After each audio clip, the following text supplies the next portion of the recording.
place, so there were going to be 10 homes. I don't know how many were built, but some were built, kind of thing. Atlanta did the traditional stuff in 1915 in Piedmont Park. They built a monument to the mammy. You know, there's several people from Atlanta. I don't know if you've ever seen it or not. It's still there? I think so. You know, the only one that I've gone to see was I went to Harper's Ferry, and they had it covered up with a box, and I insisted on seeing it, and I saw it's like a boulder with the, you know, you should check. I don't know if they put the box back forward or not. The thing is that, and I know you're like, so I'm going to kind of wind it down a little bit. The thing is that they pose several questions to me, and there are others. There are a lot of other examples, and I'm writing them up, but it's just a few here. Why were they suddenly this upsurge of this honoring the mammy?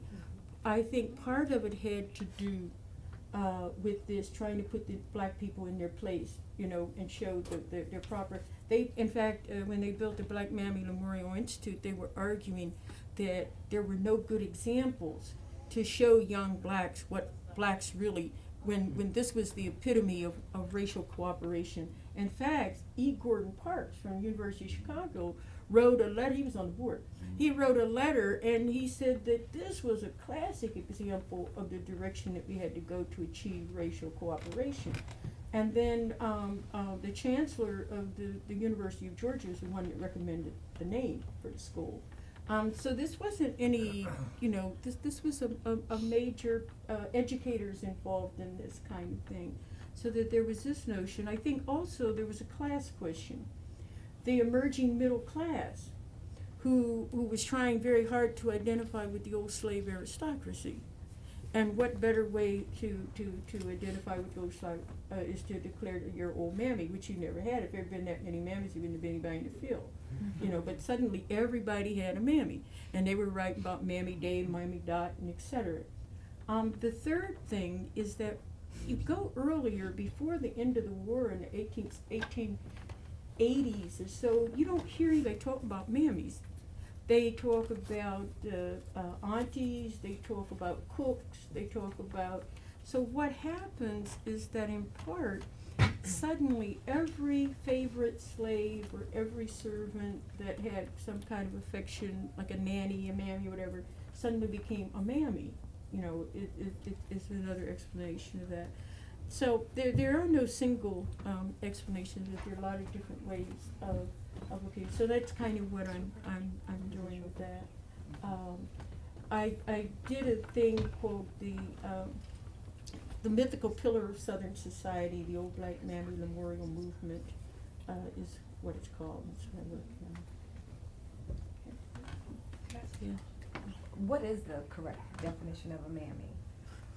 First of all, Mammy's a mythical character as far as I can understand, and I think it's not a person, it's an occupation, and it varied. I think they begin to apply that terminology to everybody that had been doing anything. Some of them, like most people know, there's a difference between there were nannies, there were people that nursed people, you know, and they couldn't be the same place, because remember, she was always fat, always old, always loving, and like cows, you only have milk after you've given birth, you know. And you see in some of these memoirs where they said she nursed 4 generations, please. You know? And then sometimes they peep their true heart, because they'll say, my old Mammy Gladys, who was the cook, or Mammy Lucille, who was my nanny, or petite. But the mammy term becomes to come in after the fact, and then the black mammy part comes in even later. So then this becomes a creation that's part of the regeneration of mythology. I think the glorification of the Old South. Can carry this over, what she's talking about, into another area, and that is the entertainment field. Exactly. You get Williams and Walker. Bert Williams was a mulatto, but he had to paint his face black. In days of my year, Louis Armstrong, who literally created a new form of entertainment, of music, with his trumpet. I mean, he didn't know the rules, so he just played what he felt. He learned the rules later. But he was had to cut his hair and have a pompadour cut his hair. So and then he'd say on the stage, now here, if you come to hear this, ain't it shining?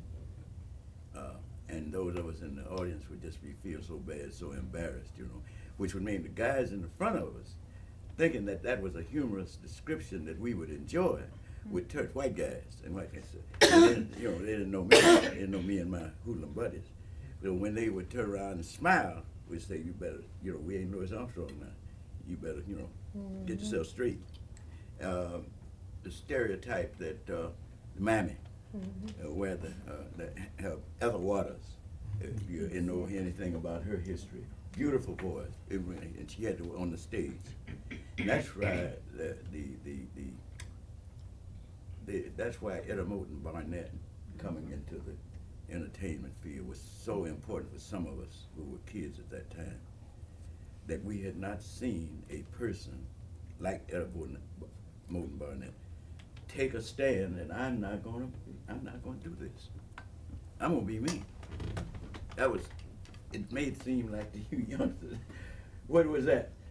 But for the 30s even, you see those mammy attitudes embodied in the culture. In order to make a living with the profession or the business that you were part of, your behavior had to emulate the mammy style, and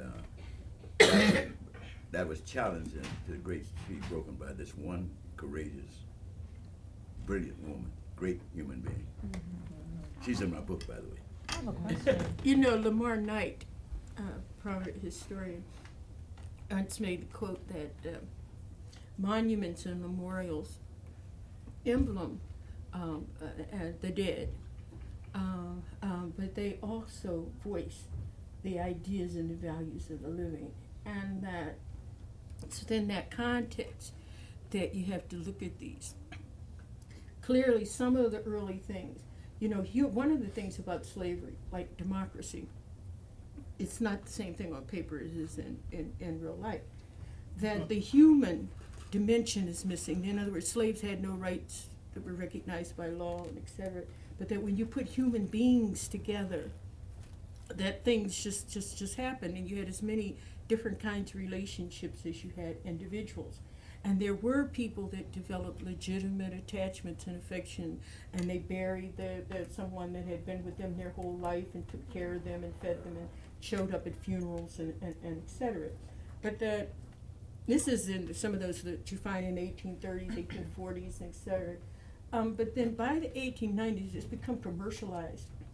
That it's a class thing, it's a justification thing, it's a recreating of the old South, or what they call the romanticizing.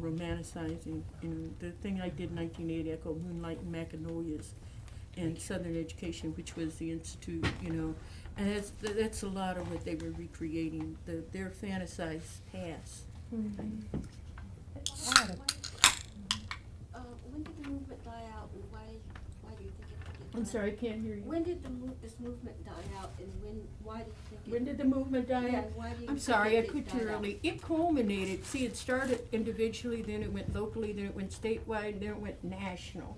There was a movement to erect a national monument in Washington, D.C., which culminated in 1923. In fact, there was a big scandal. They had an international contest for a statue. And they had, so some of them, like the one looked like, can you picture the Mrs. Butterworth bottle in Liquish? You know, and they were gonna put it on the mall, you know. And there was this French designer who said that this American designer had stole his monument, and so there was a big thing about that. But what finally killed it was the black community. The black community was outraged. In fact, one of the best pictures that I have is a picture from the Chicago Defender. And it has a white man holding a black woman by her hair, dragging her, and she's holding a mulatto baby. And they're saying, "You want to build a monument? We got one for you." You know, kind of thing. But it was outpouring of opposition from the black community. But it was passed by the Senate once, it was passed by the House once. Funding, and then the black community, the black newspaper, the black press, the different organizations, the threats of marches and et cetera, that's what stopped it, you know. Well, the monuments that still survive, how are they regarded in the communities where they still are located? It depends on, it varies from place to place. I told you when I went to Harper's Ferry, that this was during the first Bush administration.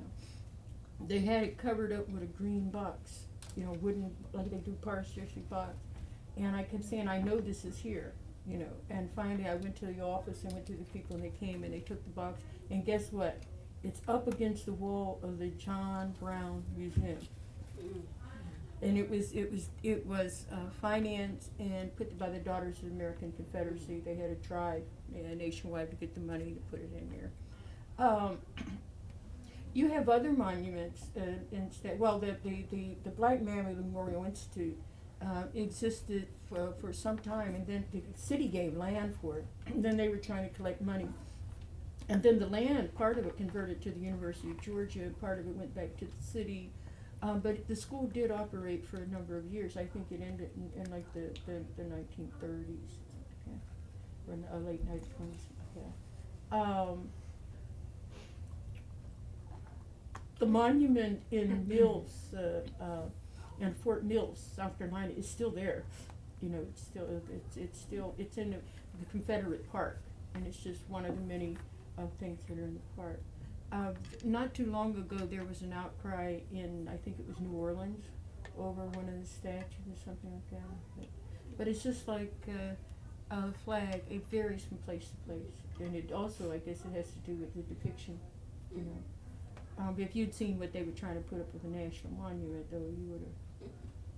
Okay. Yes, I was gonna ask a question. From the voices of elder African American women, what have you heard as it relates to this notion of a mammy? In terms of the movement, and what mainly they operated through the club movement, but women always deferred to men during this period, so that the club movement would state positions, but they operated through the different organizations, the larger racial organizations. Explain that to her, so that it may not be as clear as you would like to have it. The women's organization usually put their issues forward through men's organizations. Mm-hmm. That's what you said? Right. No. So on certain things, national things, you know. In that period, huh? But Okay. they didn't concur that she Oh, was no, they were any- opposed to by it too, any- but they okay. didn't make in certain cities they may have issued certain, but national level, like the opposition to the national monument, they went through the national organization, and the men articulate. They were very vocal at the meetings, Okay. and they took a major role. In fact, in Washington D.C., the YMCA board, you know, was a major force in opposing the erection of the monument, et cetera. And they also called to task the thinking of their sisters who composed the Daughters of the Confederacy, which, it was originally introduced, the idea originally came from Tennessee, but then it was reiterated and pushed by the Virginia group, which was right outside of D.C. And so they voiced some public kind of things about sisters rethinking, their sisters in white rethinking their opinion kind of thing. But that the formal, they wrote letters to Congress. You know, you have letters to Congress and that thing kind of thing. But as a separate women's movement, I haven't found that. Yeah. Okay. And probably one of the reasons for that is that the lack of opportunity to vote in that period where men could. Mm-hmm. Leverage. I'm Early talking about power suffrage, leverage. right. And they could make their husbands go vote for what they wanted. I mean, I'm not being sexist, but I'm speaking of the practicality that the women were smart and they wanted to have changes. And I suspect that they used these men's organizations the men were sympathetic, these were, you know. Well, two things on that. Well, huh? you know, there's an old adage that says that. Huh? Is that There's an right? old This says that, show me a man that thinks he's smarter than his wife, and I'll show you a woman that's smarter than her husband. Yeah. We know that. Very The other thing that well, this is what I would see as being the power, understanding of how you get things changed, and that is not to be morally right or correct, but being able to leverage some power that would make that so. So I think going through those organizations, that primarily male dominated, because they were close to those men, would be practical. That'd be very practical thing to do. This is another piece. I did a course in African American film, and we used Donald Bogle's book for that, and we also used ethnic notions.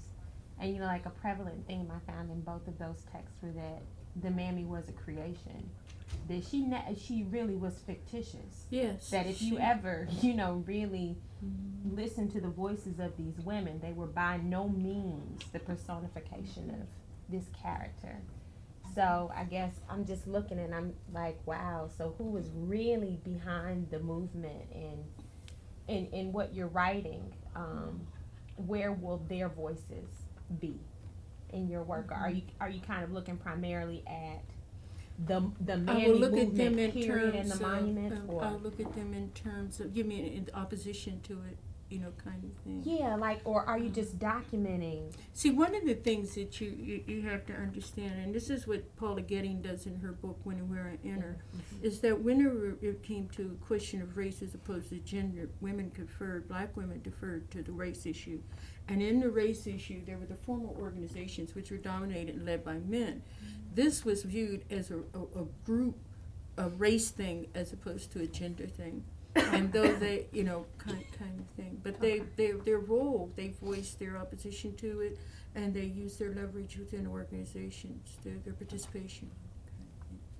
I haven't looked at it separately because I haven't come across anything, and maybe I'll go back, people do allude to it in other speeches when they're talking about it. They use it as an example of how they're denigrating black women, and then they say, for example, they're trying to build this monument, kind of thing, but how to organize separate women's movement. Yeah, my grandmother felt really strongly about that image. That monument? The image, period. Oh, of the mammy, yes. Because for her, it was just media. I don't think, many of them knew anything Yeah. about the monuments, but they would look at media depictions, especially in early film, and what is Yeah. this? Yeah. Which is all the more reason, going back to dealing with oral history, why you young people particularly should be talking with your older friends and relatives. In this first volume, out of the 37, 38 characters, was it 37, 38, something like that, 12 of those are gone. Wow. At least 12 are gone since I first started. And realizing that, people get older, and one day they're gone. The richness of their you can't do this in a scholarly, the recall may be something you can challenge, but it is there, and the feelings are there, like your grandmother talking about it. You can't capture that feeling with some words on a piece of paper, and that feeling is part of the history as well. And so, to the extent that, and this goes across racial, ethnic, any other, this is a way to get another look at a different kind of. I'm so glad for Studs Terkel having popularized this form of looking at history. We're not saying it's necessarily like scholars go challenge all the data, all you want. That's your business. Mine is to hear that story and Publish. that. Yeah. I'm gonna be cutting Combine out. them.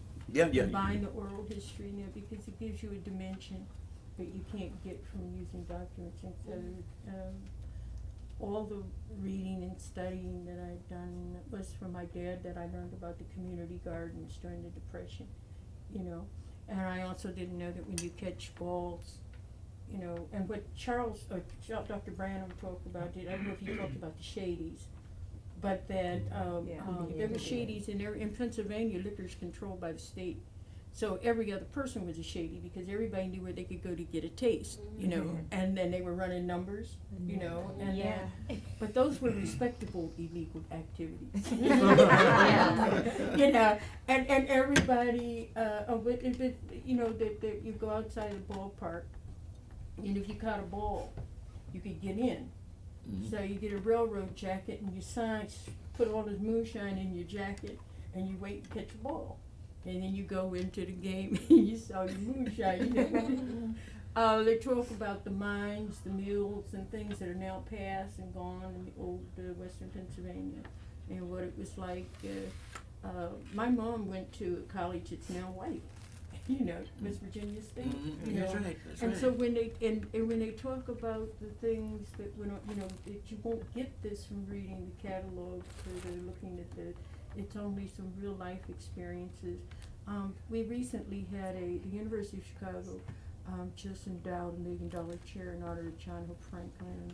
We all spoke at the dinner. Oh, yeah, And one of the things that I brought up, which wouldn't have been available if I knew John Hope Franklin before I met him, that he and my childhood physician went to FIST together. And I have all of these stories of what went on at FIST and blah, blah, blah. Okay, this is stuff that's not written anywhere. And the same thing that our parents have of different things from their own experiences. So the oral history is vital, you know.